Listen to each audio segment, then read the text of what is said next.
YouTube. Age of Empires 4 Season 5 is dropping on Thursday, and I'm super excited. I hope you're excited.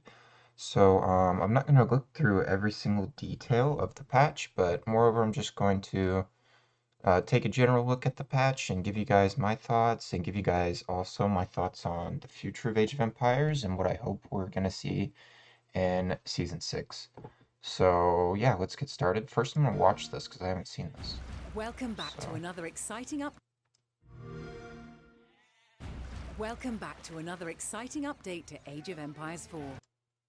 Can I not get this in HD? Oh, I just skipped the whole thing.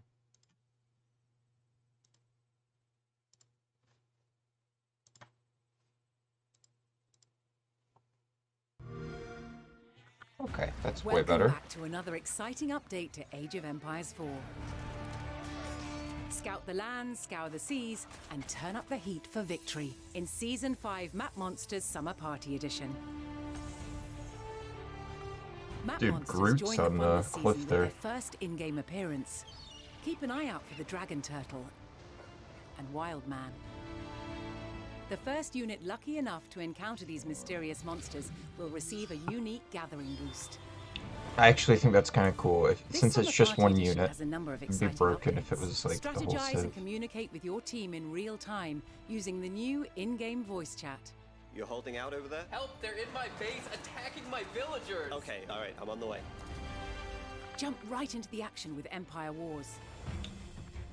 This new game mode starts all players with a thriving economy, enabling them to dive into combat or advance to the next stage. Battle for victory in the next ranked season. Ranked Secure rewards new look cool. rewards by completing event challenges. Experience 3 new maps: Golden Heights, Migration, and Volcanic Island.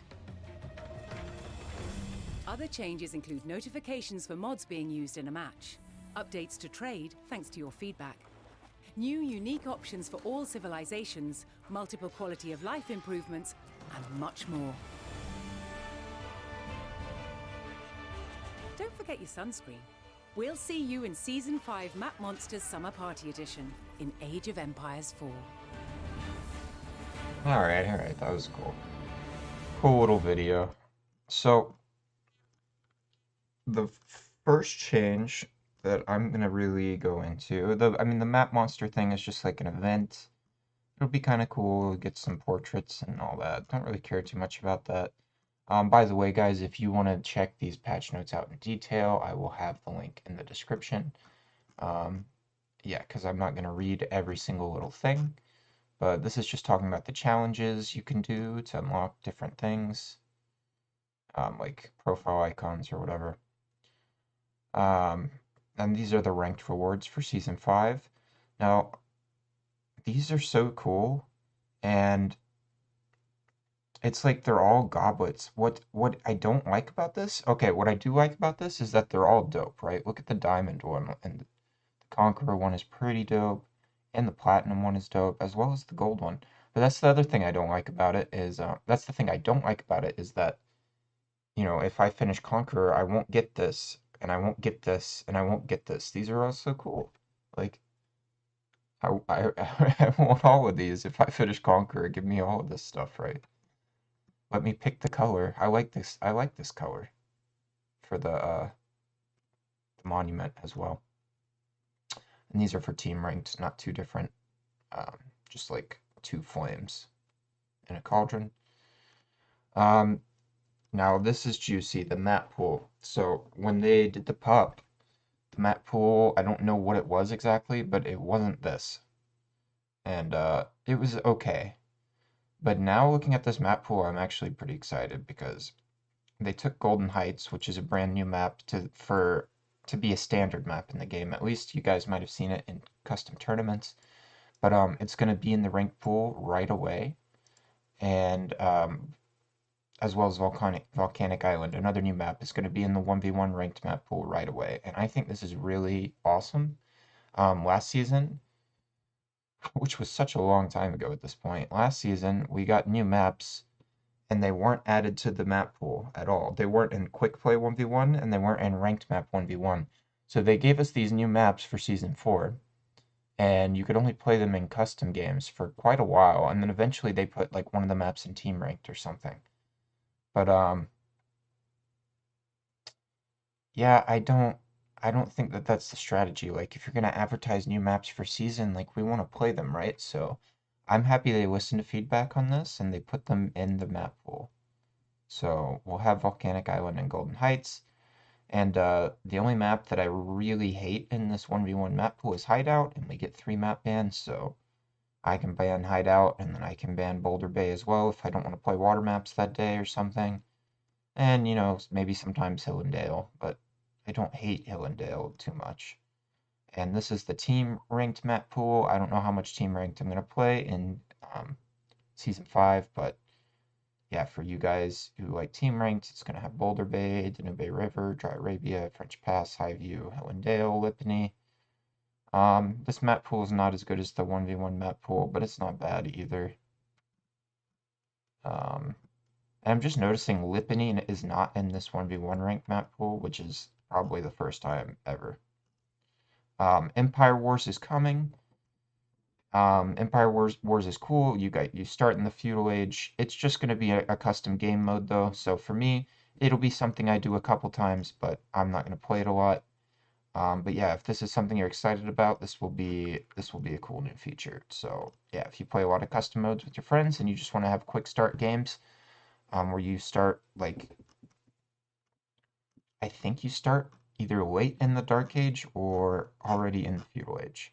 You probably start late in the Dark Age, so you get to pick your feudal age landmark, I would assume. These are the new maps: Migration, Volcanic Island, Golden Heights.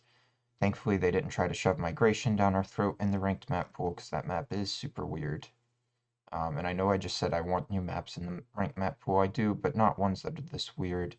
Migration is cool concept, but in the ranked map pool would be strange, right? It's a weird map. If you don't know, you start on these islands and you have to migrate with the transport ship to the middle island. So will be some cool games on that for sure. Team voice chat is something that should have been in the game from day one, so well, at least it's here now. Gameplay.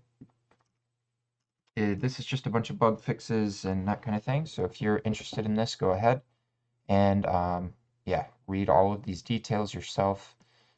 This is some stuff about hotkeys and fixing masteries and UI. I'm not going to read all this little stuff. It is a lot, and not that interested too much to read every single detail, and I know that you guys probably don't want me to either. But like I said, if you do want to read every single detail, I will link this for you. These are changes to the maps. Four Lakes desperately needed some changes, so I'm glad they worked on Four Lakes a little bit, and maybe we'll see it come back to the ranked map pool, and it will be a little bit better next time. This is just kind of about RNG of spawns, really. So, yeah, and then some other small issues to other maps fixed, no big deal. The mods got a little bit of love, like the mod section. So, yep, that's nice, the mod section. Just little bug fixes, more general changes, bug fixes. This is the trade update. If you guys don't know about the trade update, you will now get gold every time you touch a market. So the trade trick won't be possible anymore. You just get half as much gold, but maybe even a little bit less than half. I'm not 100% sure what the numbers are. It doesn't say here. But yeah, every time they touch a market, they'll get like half as much gold as they got before. And this is a good change. So I'm happy to see that coming. There's going to be a new scout technology in Imperial Age, so that they have bigger line of sights. I've never got to Imperial Age and thought, God, man, I wish my scout could see further, but I guess it will be helpful, especially for like the siege battles that tend to happen in late game. So your scouts will be able to see a little bit further, and you might be able to easily hit that keep if you have a scout with your trebuchet, or things like that. So not a bad change. This is the change so that you cannot Barbican Rush right next to enemy's town center. You can still Barbican Rush or Kremlin Rush if you want to. We'll have to see how this plays out. But yeah, you can't place it right next to the town center anymore. Palisade Gate health decreased. These are just little changes. Once again, if you want to read all of these, then go for it. Stuff like monks can heal any injured unit while patrolling. Okay, crazy. Naval updates. This is just like minor improvements to the way that naval combat works. So if you want to read all of this stuff, pause the video, you read it, or you can go look at these patch notes yourself. I think it will be helpful. And now we've got the Civ specific changes. So I'm not going to read all of these as well. If you want to look at your specific Civ, once again, just pause the video or, read it yourself. But Abbasid is getting the Guam, which is really exciting, a new men-at-arms unit. And they have like a double strike. So I think that unit will be pretty cool.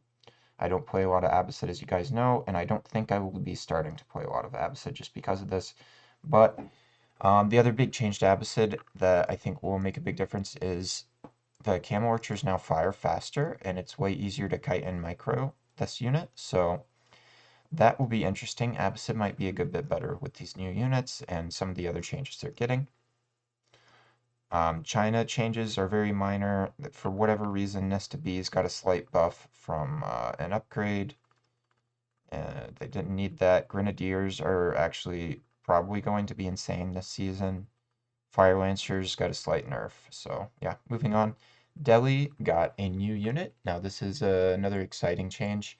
This is an anti-heavy armor horseman called the Ghazi Raider. And it will use a mace, which is new to the game. I don't think any units use a mace. Correct me if I'm wrong in the comments, but I don't think so. And Delhi also got a nerf to Sanctity and changes to their elephants, and yeah, a bunch of changes. So if you are a Delhi player, come check this out because it's a good bit of changes. The Sanctity bonus getting reduced is really interesting. I don't think that Delhi needed that kind of nerf, but maybe it's going to create a more stylistic change where Delhi sometimes goes for 2 town centers. There's no telling what's going to happen with Delhi. We're going to have to see how the meta develops. English, the campfire got moved to the men-at-arms, but don't worry, it does not heal them. So, yeah. Abbey of Kings gets a buff, which is fine. Nobody's making the Abbey of Kings in the current season. And Armorclad got slight nerf. Not too many changes for the English, so. The French have a new technology in Imperial Age, which I think is going to be pretty broken in Imperial Age, so French might be really good in Imp now. But we're going to have to see how it develops, see what happens at the pro level. But yeah, active traders generating 1 gold every 6 seconds on top of the trade that they're already doing. Seems pretty strong to me. So we'll have to see. And then this is kind of like just some other minor changes for the French. Once again, if you want to read all of these, go for it. I'm going to move on. Holy Roman Empire, basically no changes. These changes are all super minor changes to like the names of their technology. And they combine 2 technologies. Okay, whatever. Malians, here we go. This is big. I'm not going to read all these, but Farimba gets nerfed. The train speed is decreased for different units for Farimba. And Warrior Scouts nerfed pretty majorly. So I'm hoping the combination of these nerfs, as well as Cattle getting nerfed, will make it so that Malians are not just like an insane, just win at every game at the highest level Civ. Malians have been a terror on the ladder at high levels for like 4 months now. It's been way too long. I'm super excited to see them return to a more normal level. The Mongol Keshik is being added to the game, and this new unit is super dope. It will steal health from units, enemy units. It is not an insane amount of health steal. Heals 3 health each time it attacks. So it's actually not stealing health, it just heals when it attacks. So you can even attack like a deer and it would heal, I believe. And yeah, I think it will be a cool unit. Hopefully, it makes Mongols a little bit better because they've been a little underwhelming in the last season. There's a lot of other minor changes with the Mongols. If you want to read them all, go for it. And great, now we got to the Ottomans, one of my favorite civs. And these changes are super minor for the most part. Like, adjusted the initial berry spawn from spawning every 20 seconds. This isn't going to affect you unless that you're playing at a super high level and you knew that you could put extra villagers for the first gather and then you have to move them. Most of us weren't doing that. It's not going to affect us. The Sipahi change is interesting. They cost more, they have more health, and they have longer range on their attacks. I played around with it a little bit on the pup. Didn't notice anything crazy, but I didn't get to play with it too much. So it's going to open up a lot of different things. Like more Sipahi will be able to attack a villager when they're raiding because of the range. So more Sipahi can attack one villager at a time. As well as Sipahi can now also maybe attack from behind like a men-at-arms unit on the front line and attack from behind them because of the increased range. So we'll have to see how that plays out. It's very interesting. New Great Bombard emplacement. This emplacement seems really strong, but I don't go to Imperial Age with Ottomans a lot, so I don't know how much that will get used. And they improved some of the Vizier points, so field work got a buff, and it scales per age now, so you get more health per second in the later ages, which is cool. Extra 2 Janissaries, no big deal here, and trade bags applies to Salt and Honey Trade Network, another small change, but yeah, more tiny little changes here that if you want to read, go for it. And now we get to the Rus, and this will be the last civilization. Specific changes we're going through, but the hunting cabin build speed is decreased, so if you guys were still making a scout from 2nd TC, I was as well, this is not going to be meta anymore at all. Instead, you should check out Beastie's new build order guide for Rus 2 TC, where he shows off how you should build the hunting cabin at the beginning of the game. And you'll be building your 2nd scout from hunting cabin every time now. So this is kind of like a buff for the Rus. And then the other major change to hunting cabins is that you can overlap the auras now, and you don't have to worry about that as much. And trees will get claimed per hunting cabin. I think that the max income for gold is capped a little bit lower than it was last season. I think that's fine because Rus got an insane amount of passive gold if they built hunting cabins everywhere, and it did get to the point where it was a little bit extreme. And yeah, this is just a visual change. Streltsy got a buff to their melee damage, but they also lost the double time ability. And this one is big. Kremlin no longer gains a ticket immediately upon completion, so you won't get militia until a minute after the Kremlin completes. I think this is good. The Gremlins can be really annoying in the early game. They can be really annoying the whole game, but especially in the early game. And I think it was getting to be a little bit too strong. If you guys didn't notice, Rus was picked heavily in the latest tournament, and it won most of its games as well. And yeah, Rus has been really strong, right behind Malians. So them getting some slight nerfs is probably okay.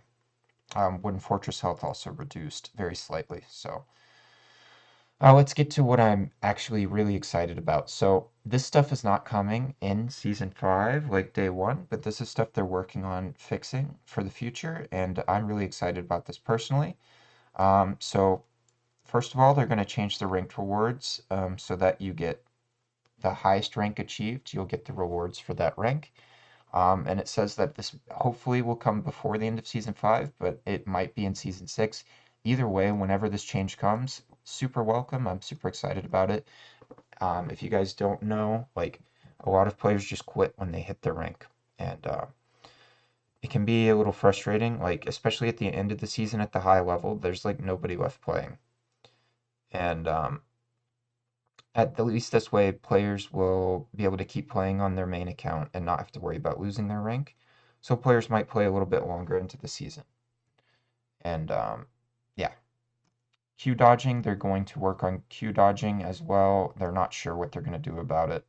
But yeah, I think that needs some addressing. Ranked teams cheating, if that's going on, they need to fix it. That's basically what they say here. And there's one more thing that I was excited about. Oh, I think it's part of the queue dodging here.